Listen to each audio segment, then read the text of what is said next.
Hello, good morning, adventurous souls. Once again, I'm talking about why we climb.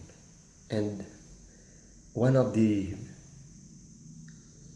many experiences I have is one of the guides, Rafiki. We call it Rafiki in Africa. And sabi niya sa akin, one of his moments sa pagiging guide ay may nalaglag sa kanyang participant sa isang hill.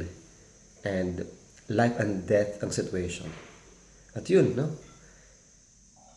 Naandun yung kanyang takot as a guide, as a leader. But yes, no, sabi niya, he has to help. He has to do the rescue mission. And sabi niya sa realization niya, hindi pala kahulugan ng climb is just to climb. To reach the summit. Hindi lang pala yun yung goal ng climbing. But to lift others up. Empathy.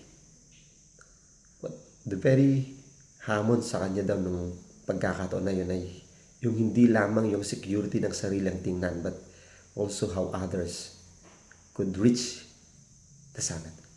Kung paano niya matulungan ng iba to raise their life up. I believe that's also the very meaning why we climb. Not just to push our limits, but also to help others push or conquer their limits.